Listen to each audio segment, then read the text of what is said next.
Hello, good evening. As folks filter in to the Zoom room or webinar room, I want to welcome all who are participating by their computers, as well as those who are calling in and just hearing the audio of this presentation. Also, a greeting to those who are watching this after the fact when we post it on YouTube. We're really grateful to be able to continue in this study of the book of Ecclesiastes with you. This is week 9 out of 10. So Bill and I really get close to the final word on Ecclesiastes. Next week, we'll cover the last, I think it's 5 verses. It's the epilogue of Ecclesiastes. And then we'll all share sort of our final concluding thoughts. And we'll have a longer Q&A section for any other things that you wish we would have covered or questions that you have. Probably we will not have answers because there's a reason we didn't cover it, but we can at least try amongst ourselves. So that is what we have to look forward to next week. After that, we do plan to have another section of the pastor's Bible study starting in the fall. So you'll get a survey emailed to you, the same email that you've used for this registration for the webinar, that will ask a few questions about this series, and then also some questions about what happens next, particularly as we begin to look toward the exit of the pandemic. So I think that is what we have as far as intro. Bill, would you like to start us off with a word of prayer? Sure. Holy God, we give thanks to you for this opportunity to have a deep dive into the documents that give us our identity, that inform us about who we are and how we are to live. And we give thanks for the electronic magic that makes it possible for us to gather like this from the many different places where we are. Thank you. Amen. So I would like to begin by saying that this is the conclusion, as Karen said, of the discourse, except for the epilogue that we will get to next week. And just to kind of give us an orientation, I want to read to you the way the book began. I won't read all the chapters, but just to give you a flavor of how we began. Vanity of vanities, says the teacher. Vanity of vanities, all is vanity. What do people gain from all the toil at which they toil under the sun? A generation goes, a generation comes, but the earth remains forever. The sun rises, the sun goes down, and hurries to the place where it rises, and it goes on and on and on, and all is vanity. Now he's going to end. And he's going to end on a note that is about the end of life. And my conclusion is that this part of Ecclesiastes confirms one way of interpreting the entire book, and that is it's an obituary on life itself. And so in this first section, verses chapter 11, verses 7, 8, 9, and 10, he's going to deal with the subject of joy. And I want to say that he takes joy with deadly seriousness. And I intended that to be a funny line, but Karen's going to talk some about light and the absence of light. But as he begins his final observations with talking about how light is a delight to the eyes. And in the sun, you can see and you have warmth of all the joy that life offers, but it cannot last, because for the days of darkness will inevitably arrive. And that too, paradoxically, is a reason for joy. Knowing that everything is fleeting, that nothing lasts, only gives only underscores the importance of joy. The key to human existence for Koheleth is to relinquish control over life in order to be set free to enjoy life as it is. So in verse 9, he evokes the vital capacity to exhaust all the joy you can get from any moment that you have. And this, by the way, goes against the conventional wisdom of the time. The enjoyment of life is to be had to its highest dictates. And you notice if you read this chapter, and I encourage you to read it not only in the Revised Version, but also in Peterson, because it gives a different flavor about his emphasis on youth. We might want to do some correcting as we go along about this, but he wants to preserve youth from being crushed under burdens. He wants youth to be exuberant. And in this part of Ecclesiastes, he reminds me of a really good grandparent who can take the grandchild and spoil the grandchild and let the grandchild do whatever the granddaughter or grandson wants to do, because we don't have to deal with the consequences after that.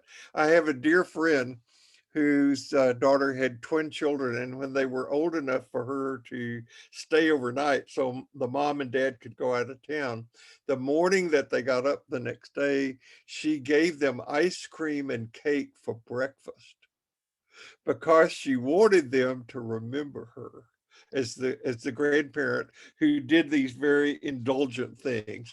And that is kind of the way that I see what Koheleth is talking about in this part of the book. He doesn't want the youth to be self-destructive. He doesn't want the youth to get involved in behavior that would be dangerous to themselves or others, but he does want them to be carefree enough to enjoy life. He does see that the illusion of immortality is the bad illusion to live in. But if you can put yourself, because I think he really is addressing all of us in this part of the book, the fact that life is fleeting gives us joy for what is to come. And indeed, this only Hythen says one ages, which I can attest to as being someone who is 83 and still wants to live a youthful life in that way.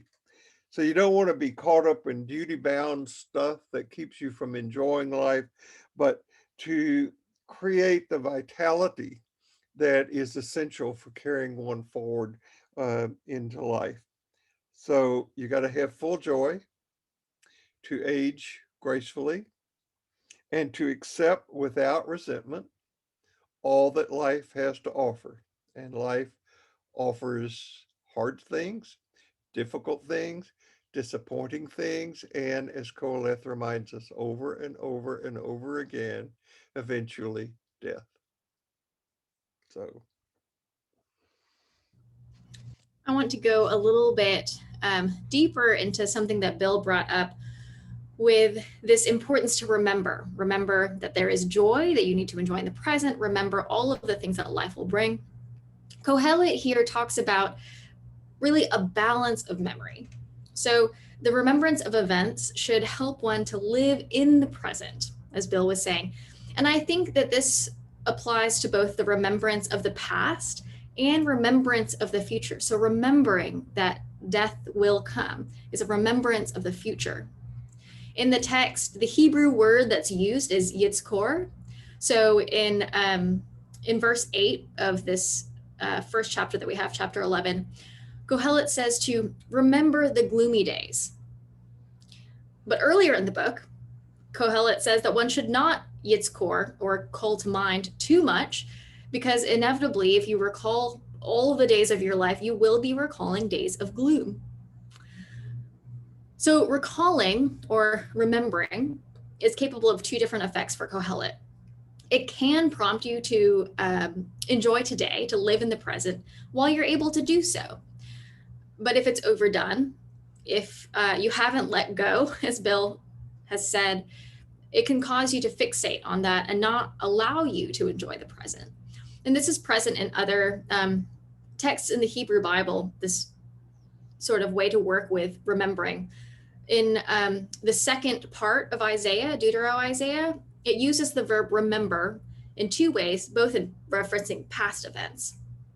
And the poet there says that you shouldn't remember the past because God is doing wondrous things in the present. And you also need to remember the past because the past is a testimony to the consistency of God's acts. So it's a balance. And I think that Kohelet is both a realist and a pragmatist, which I can deeply appreciate. He's acknowledging these days of misery that are just the reality of life, and also believes that that recognition, the recognition of these days of gloom, cannot be paralyzing, and ought to only go as far as what pleasures one can discover today. And I interpret this not only to apply to our individual selves, you and me, but also to how we interact with others and with the community around us, with both joyful and painful rememberings. Like if there's an injustice in the past and that is affecting the present and prohibiting joy in the present, it does need to be remembered so that it can be addressed. So you should absolutely remember the past or remember what comes in future days if you should be so lucky to have them. But the key here is that memories cannot paralyze us. And I would add to that, Karen, that I think that the lesson that our culture could gain from this is that when he's talking about the importance of youth and to remember that, it's not that we hang on to youth, it's that we use youth, our young age, to prepare us for what is to come in life. And one of the things that happens in American culture is that people are taught to hang on to youth, that if you're not young, there's something wrong with you. You need to go get plastic surgery so you look younger and all of that sort of thing. That's not what he is saying. He's saying, immerse yourselves in the appropriate age of life where you are so that you can move to the next stage, which is what he does in the next section in this closing part. When you look at the text, and I appreciated Bill's comment of reading this also in the Message paraphrase by Eugene Peterson, because it really does give a more dynamic understanding, I think, of the words that are present in our text for today. Because if you're reading it on the surface, Kohelet seems to suggest that youth, whomever that may be, ought to enjoy the good days they have, because when they get old, life won't be enjoyable anymore. So this text is not one that I would give to really anyone without some significant caveats. And I was really surprised when I read this tone in multiple commentaries that I looked at. Like, these people were satisfied with that translation. And I mean, I take umbrage with the surface reading for a multitude of reasons. One thing that Pastor Kate brought up when we were sort of doing our prep work for this evening is that when more mature folks tell a younger person to enjoy their current life, like high school or college or as a young parent, enjoy this because it was the best days of their own life, clinging to that youth that they feel like they have lost. It's deeply demoralizing to someone who might be at that earlier stage of life who is struggling mightily or not having a good time. And so if you're a younger person and you're not enjoying it, I think that you can read this passage to tell you that you're not trying hard enough to enjoy the fleeting joys of life. It's like the opposite of the It Gets Better campaign. So in my reading of this, I would argue that Kohelet refers to youth and old age as the stage of life in which it is possible to experience joy is youthfulness, and Old age is the stage of dying where it may be nearly impossible to do so. So I would place many people of many different ages in this description of youthfulness for what Kohelet is trying to communicate. And I get this sense from how dramatic the author becomes when talking about these days of unpleasantness. So the expressions that are contrasted here are the days of your youth and then the days of unpleasantness. And that turns into not only moving toward death, but also this cosmic destruction imagery that we get. But Bill, do you want to talk with us more about the older age and death? Well, yes, I do. I think that one of the goals that I would recommend people have for their own psycho-spiritual development and commitment to growth is to be in a position to say, if asked, what's the best age in life to be? And the response is the one where I am right now, because that is the one where I am right now. And preparing for that and living into that is very important. When we were getting ready for this, I shared with Karen that and those, most of you know this, I rant about this. I nag people about having a daily spiritual practice all the time. And so I cannot not practice what I preach. And in my own remembrances, every day, I begin by reading these words. Today may be the day that I die. May this awareness transform how I live this day. It, it's a old piece of wisdom from Buddhism and a lot of other cultures about recognizing that the inevitability of death and dying. So early on in my own life and career, I ran into some people who were Buddhist, and they were so happy. And I wanted to know, what did they know that I didn't know? What they have that I didn't have? So I got involved in having some Buddhist teachers, spiritual directors along the way. And I will tell you, one of the mantras or paragraphs that I was given, this is 50 years ago, but I keep it in front of me every day. I would just read it to you. I am the nature to grow old. I cannot escape growing old. Now you can get hit by a truck or have some catastrophic illness happen. I am of the nature to have ill health. I cannot escape having ill health. I am of the nature to die. I cannot escape death. All that is dear to me and everyone I love are of the nature to change. There is no way to escape being separated from them. And I inherit the results of my acts of body, speech, and mind.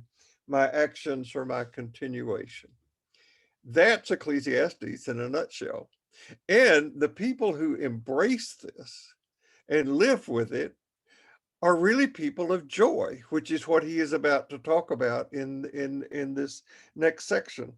Um, Even though he's talking about death, and if you read the book, if you read this particular section that we're dealing with, he has some powerful images of death, things shutting down, houses going into disrepair, businesses closing, women wailing. I mean, it's just awful. It's so wonderful.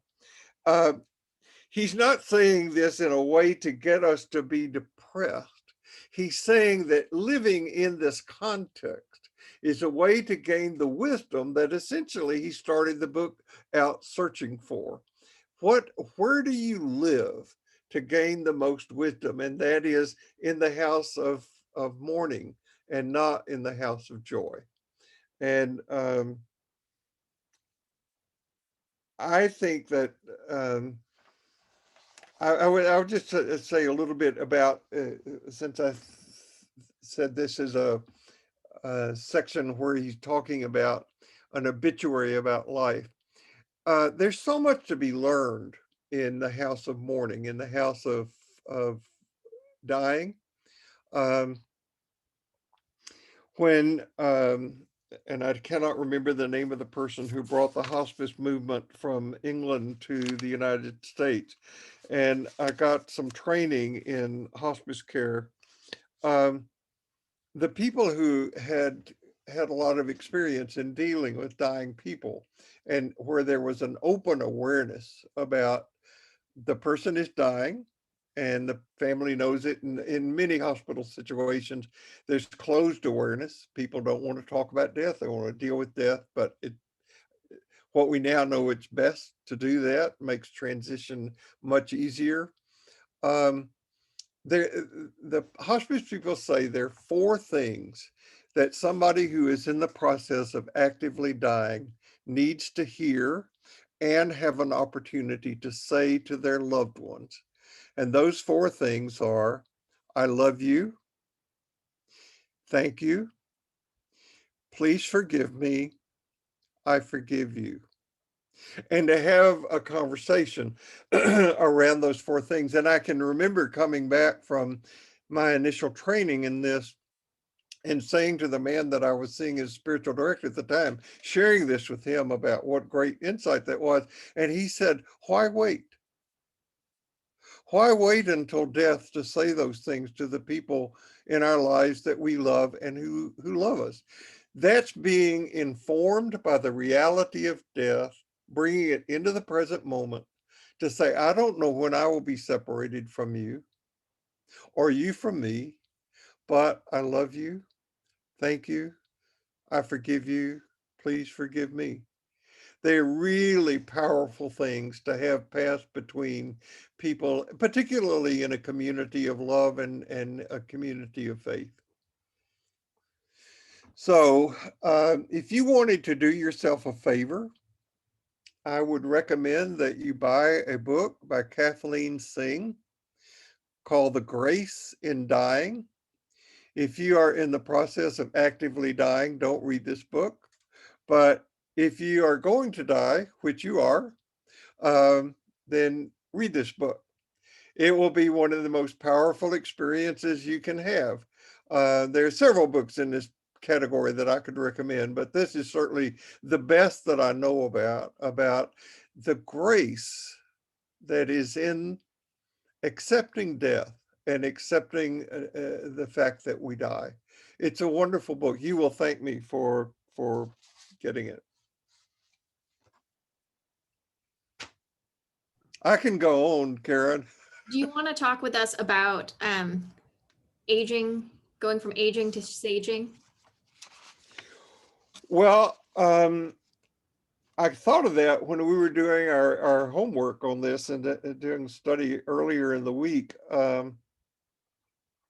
By the way, I made a lot of notes on this particular section, so I don't know that we can get through them all. But one of the things that bubbled up for me is about 25 or 30 years ago, a rabbi wrote a book called From Aging to Saging. And I read that book at the time. I'm not sure, because it was 25 years ago, that it would mean as much to me, that it meant as much to me then as going back. I looked through it again in the last couple of days. We don't value aging in our society. We don't make a space for wise sages, as some cultures do. The Asian cultures make room for wise people. Certainly some of the African countries do. But we have this thing called ageism, where if you're over a certain age, we kind of shuffle you off to a nice little retirement community where you can play golf for the rest of your life and you're not really very valuable to the rest of us. Thank you. I don't want that.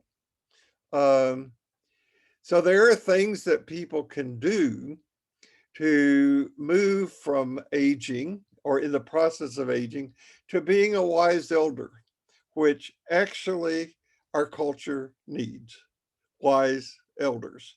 Um, Unfortunately, now, because of all of our electronic stuff, we turn to Google for all of our answers instead of asking our wise ones to teach us the stories about where we came from. We need to do the inner work that everybody needs to do to combat our fears about aging. We need to resist the culture's message about ageism.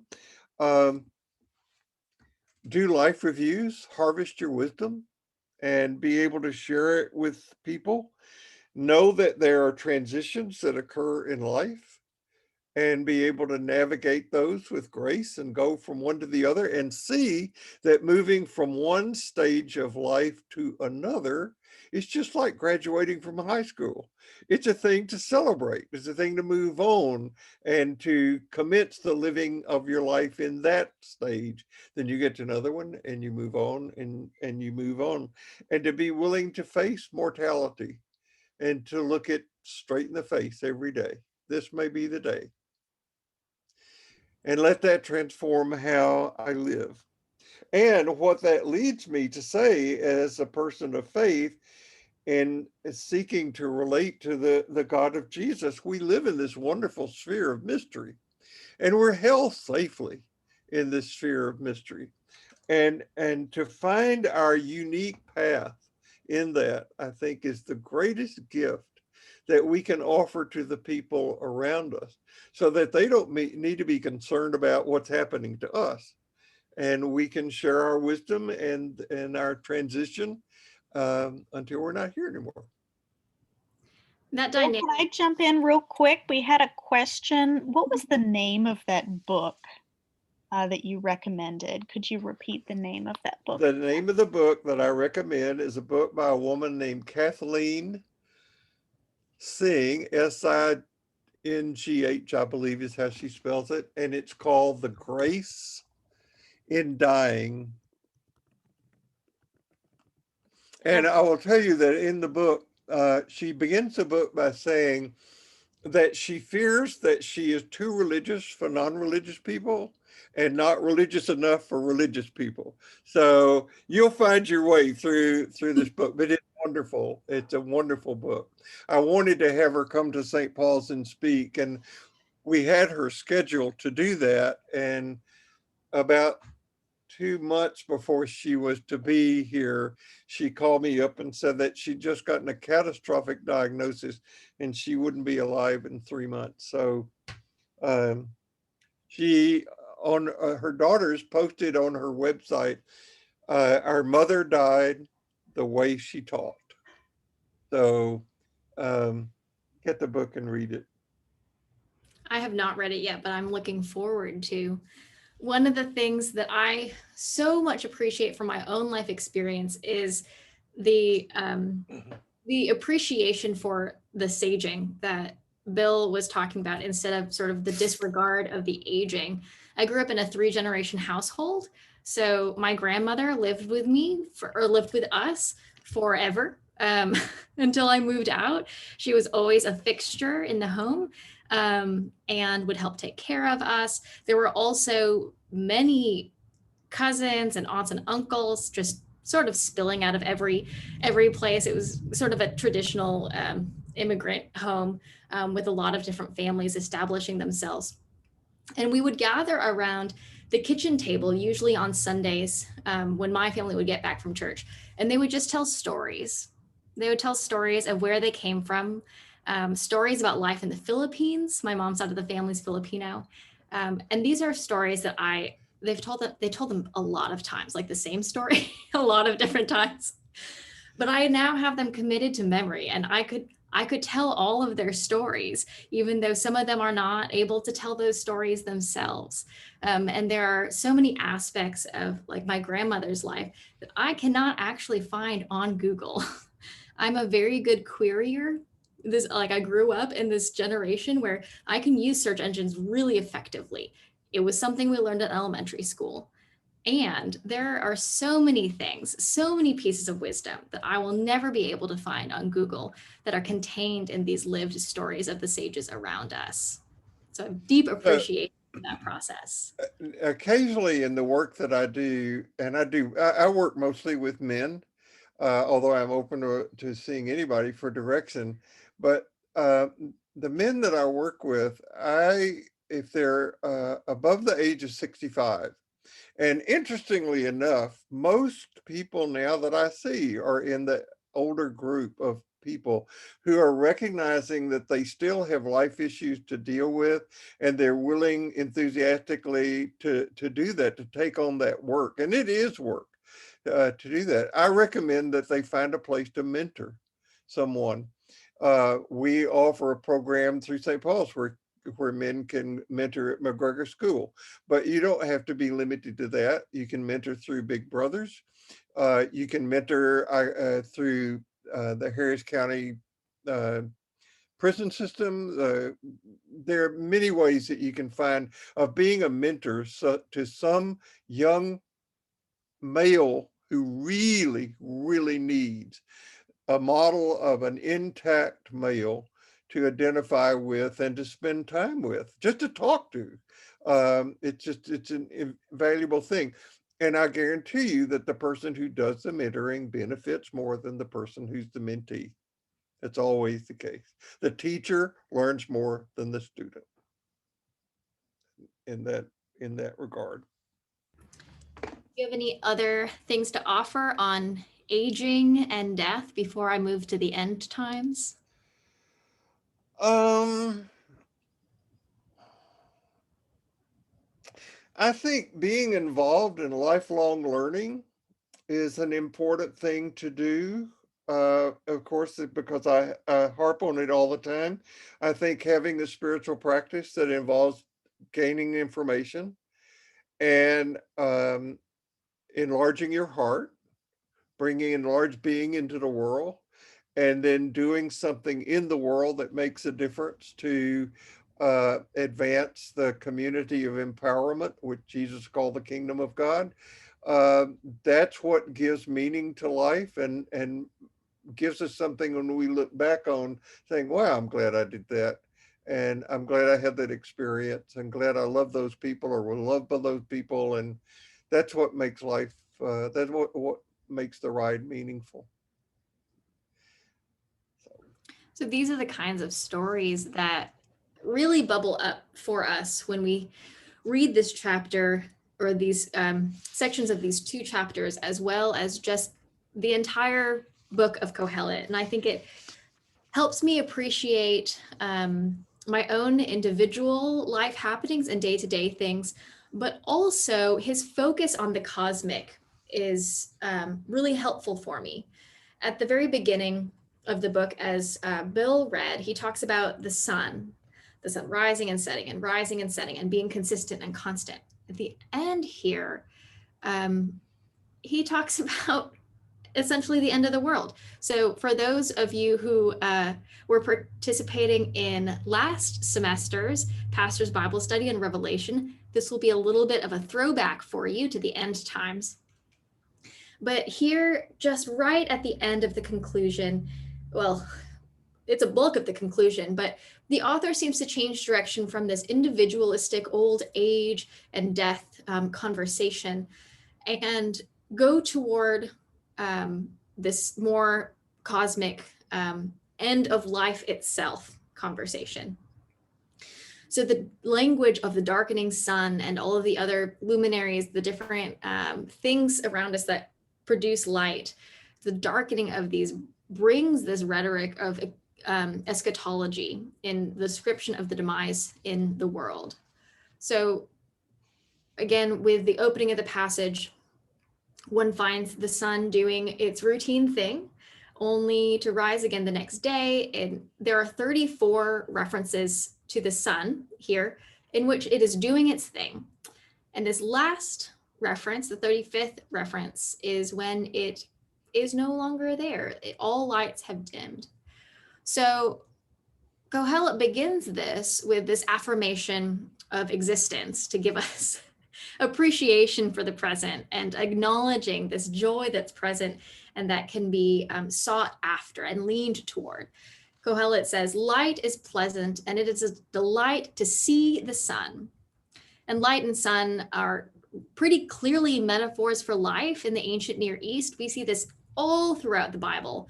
And they also make the point that the pleasantness of light, Kohelet makes this point, the pleasantness of light isn't automatically experienced by everyone ever. There's this active participation required. So then in addition to this wonderful affirmation of life, Kohelet comes here in this part of the chapter to go to great lengths to describe the end of things. As Bill mentioned, in addition to the sun, the daily chores cease. The doors of the street bazaar are closed. Nature itself seems to come to an end. The human body returns to the earth. The life breath, the ruach that is within us returns to God, which is not dualistic. It sounds like it, but that wasn't a Hebrew thing. So this very lengthy description of the days of unpleasantness give the audience a remembering, not of the past, but of the future, where the opportunities of joy will not be present in front of them. So with the street bazaar, this was the center of economic and social activities in the city. So the closing of these doors leading into the bazaar demonstrates just the cessation of all lively commerce and social interaction. And when I was reading this, I thought, well, that feels familiar from our life in quarantine and in the pandemic, when it just felt total, like everything had shut down. This continues on with these daily chores that cease with the mill. The sound of the mill was really the sound of life. Bread had to be baked every day. So the sound of grains being milled was this assuring sign of life. It was a sign of normalcy, or a sound of normalcy. Jeremiah and Revelation both talk about the mill in this same way. So if you remember from last semester, one of the things that symbolizes the end time and that sort of ushering into events is the throwing of the great millstone into the sea, the silencing of the mill, the no longer needing this huge millstone is a terrible sign that the end is at hand. So you go ahead. yeah, you remember 3 weeks ago when Kate and I were teaching, we were talking about the fact that wisdom was to be found in the house of mourning, not in the house of joy. And that is underscored here in this conclusion of the book of Ecclesiastes, where death really has a pedagogical value. Sometimes people will say to me, well, people never change. Yes, they do. We do. And I'll give you the story that I was reminded of while doing this work on Ecclesiastes this week. And that's the story of The Christmas Carol by Charles Dickens. Scrooge, you know, is this really Scroogey guy who is miserable to everybody. He's a skinflint. He bah humbug kind of guy until he has a visit from a ghost who shows him the day of his death. And he sees the consequences of the way he has lived his life. He gets a preview of the kind of review that people give him about his life. And when he wakes up, and what is spiritual work all about? Seeing, hearing, waking up, resurrection. When he wakes up, he has this huge relief. Oh, thank God, I am not dead. He will be, just like you and I will be, but not yet. I still have a chance to do what is in my heart to do. I believe that we all know where we're stuck, if we're stuck, and we all know what to do to get out of it. It's just having the will to motivate those energies of love and joy and patience and humility to do what needs to be done. So living in the house of death for Koheleth is really a teacher designed to help us come alive in the present moment. That's what I think. Absolutely. And I think that as much as we can, particularly given the focus of this end section, as much as we can to internalize that thought process for us as individuals, to also expand that to the world around us, and to apply that to the world around us, not just looking inward, but also looking outward. Mhm. So probably the most radical thing that Jesus ever said, or maybe the second most radical thing that Jesus ever said, was that it rains on the just and the unjust, which was so contrary to Jewish thought at the time. And what Coleth is saying is that death comes to the just and the unjust, and we live with that awareness and with that knowledge. And it's not a matter of bad things happening to good people. I hate that designation, it because it implies that there's some moral code or belief system that you can have that will make you a good person, and therefore you can escape bad things like death. I have seen in my practice in ministry, particularly in doing 7 years of hospital training, I have seen more people give up on the spiritual adventure because of this one thing than anything else. They enter the hospital and they encounter death, the death of a child, tragic, the death of a spouse or a parent, and they say, how could a good and loving God allow this to happen to me? And the fact is that death is not a matter of a good and loving God doing something to someone. Death is the lot of all of us. And our spiritual practice is wrapped up in the ability to be with that which is, and to be with it in a non-judgmental way, to embrace the realities of human existence, and to live with that with faith that the mystery that God is sustains us no matter what. And that's the faith that we can live with. We're not protected from anything. I mean, we don't know what will happen. A month ago, we lost all our power and everything, and nobody could saw it coming or could do anything about it. And it caused a lot of trouble. And it wasn't because God did something. It is what is. So we've reached the point in our time together where you can start putting any questions that you have in the Q&A or in the chat. And Pastor Kate is our moderator this evening, so she will help us parse those out as you enter them. So I would just like to say, while we're waiting for that to happen, to get a plug in for ordinary life, that living in the glory of the ordinary is a triumph. That's what I want to affirm. Absolutely. So do we have questions? Pastor Kate? We do not. You answered that first one about which book it was. Thank you, Pastor Karen, for putting that in the chat section if y'all are interested in checking that book out. And then there was a comment. Thank you to Karen about this.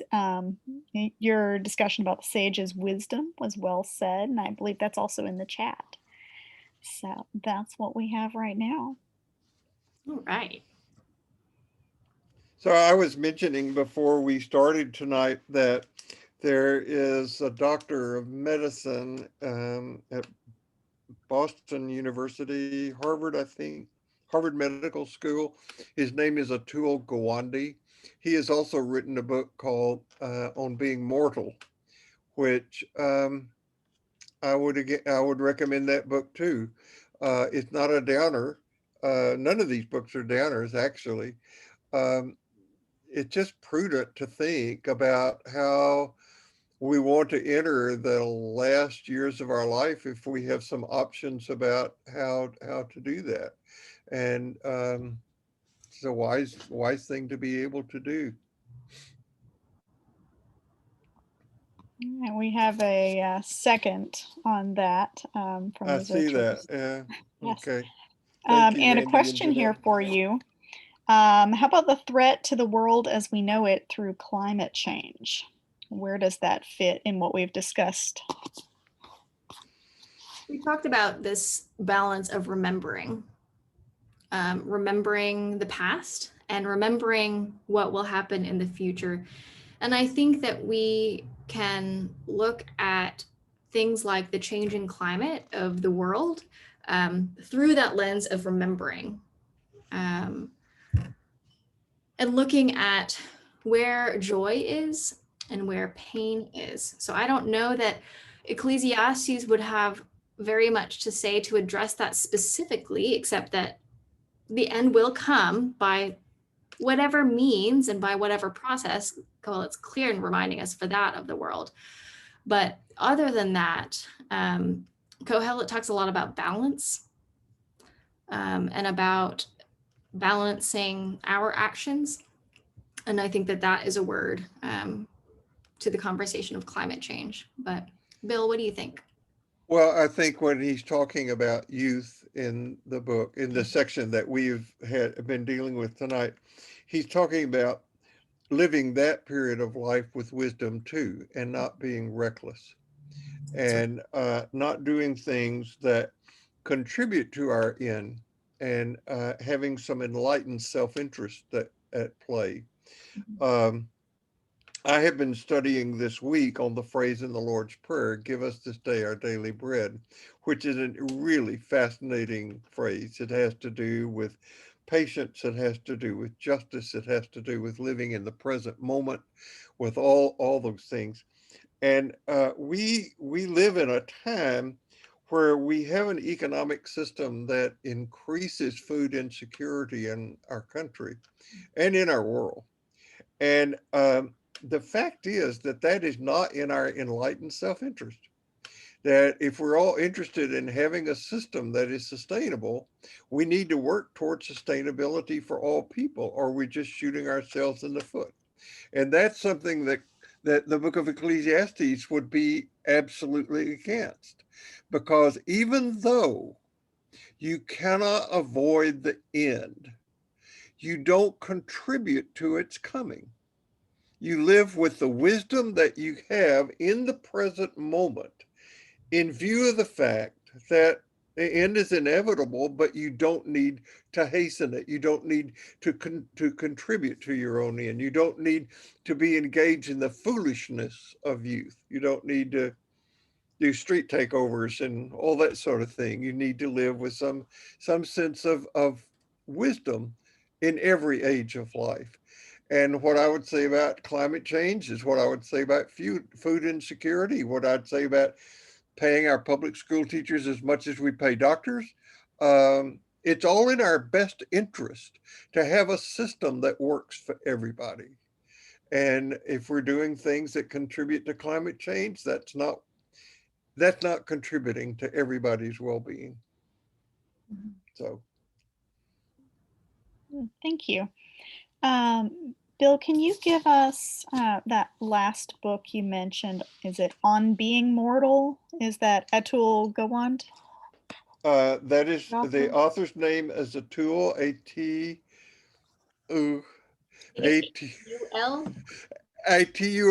Gawande, Gawande. I can't spell it. I Karen's got it. Thank you. I think he's Indian.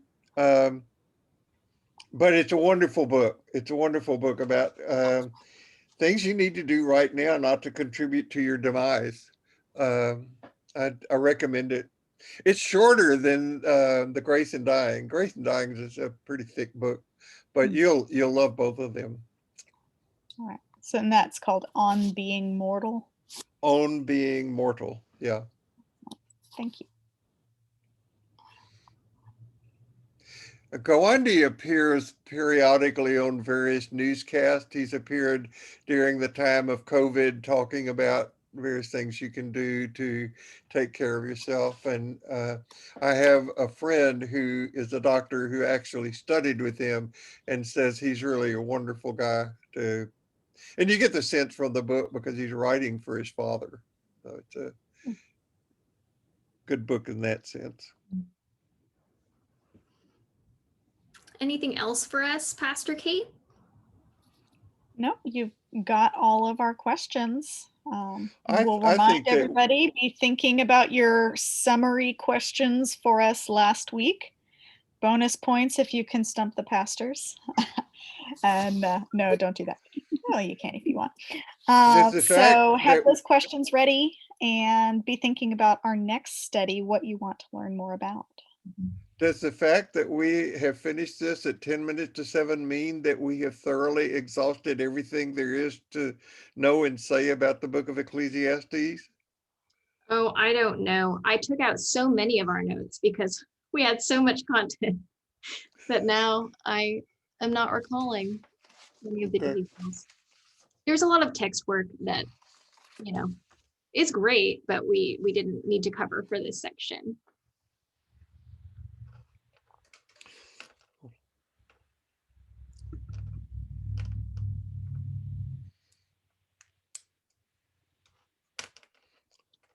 Do you have any last words, Bill? No, I think I want to thank you for inviting me to be part of this faculty. I would not have done this work without this. Really, would never have occurred to me. Oh, I think I want to do a deep dive into Ecclesiastes, but I really, really enjoyed doing it and reading it and studying it and looking at commentaries and thinking about death. It's a happy topic. Yeah. While we're talking about reading and studying and looking through commentaries, we have a question from Janice. Name the best Bible for study. Mm. If you can only pick one, or do you want to list them? Well, I mean, we brought this up when Bill was reading the passage from the preface to Ecclesiastes. I think it can be deeply helpful to have access to many different translations and Bible styles. I think it was Pastor Jeff in our last series who reminded us that in every published Bible, the publisher has had a say in the footnotes. And so when you're using a study Bible in particular, there's a specific bend to whatever you have picked up. And in the footnotes, what they've chosen to include, what they've chosen to not include. Each publisher has gathered its own group of translators or paraphrasers, whatever the case may be. So I think one needs to be careful when they are picking something. I'm partial to the HarperCollins Study Bible, Me too. as well as Yeah. the Oxford Annotated. It's a big red Bible, and sometimes it has the Apocrypha, and sometimes it doesn't, I think. But both of those have good, thorough notes that aren't just like inundating. It's not as detailed as this commentary that I have on Ecclesiastes. It's quite a bit of Hebrew work to muddle. Mhm. So I like those a lot, and both of those are in the NRSV. I also like the CEB, and I will read like Robert Adler. I'm pointing back there; it's on the bookshelf. But Robert Adler has a brand new translation. Well, it's brand new in its current form of the entire Old Testament. It's very poetic. And it has really wonderful footnotes. And so I often read that just to give myself a fresh, poetic, creative view of whatever passage it is that we're covering in the Old Testament. So those are some of my go-tos that I turn to first. What about you, Bill? Well, I love the HarperCollins because of its compact nature. Um, There are also some study Bibles that you can get if you're an e-reader person like I am on your Kindle. I think you can get a HarperCollins on the Kindle as well. I've got 3 study Bibles there and several different translations because I can access them easily. But frankly, for what you're hearing in these weeks, the 5 of us, 4 of us actually, have taken different commentaries and gone into commentaries, which I'm not sure that's something I would necessarily recommend, but certainly do that.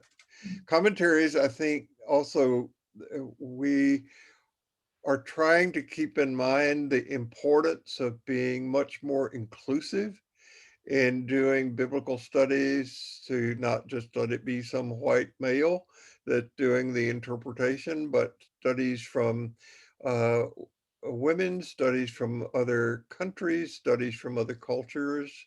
That's also very, very important, and just getting a perspective on how others read the Bible and what they see there, how the Bible speaks to them.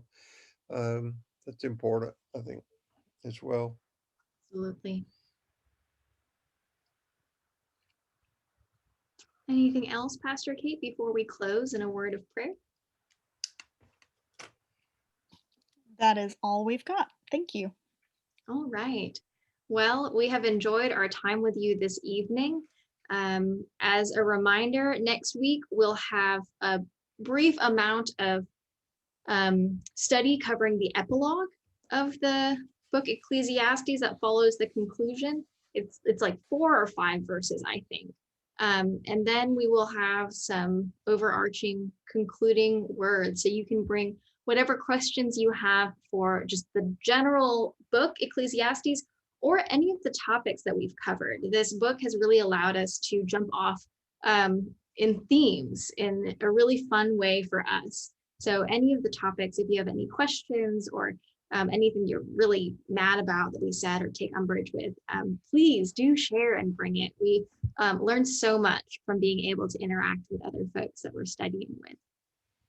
So that's next week, and then we'll come back in the fall. But will you all join me in a word of prayer? O Holy One, we come to you in gratitude for this opportunity to deep dive into your word, to explore and question and internalize and feel what it means to experience joy today, what it means to remember the past and the future, what it means to die. We are so grateful for every breath that we have, because every breath is a gift from you. May we continue to remember this throughout this next week and beyond. We pray all these things in the name of your Son, Jesus Christ. Amen. Amen. Thank you all. We will Thank you, see you goodbye. next week. Have a good evening. Bye-bye.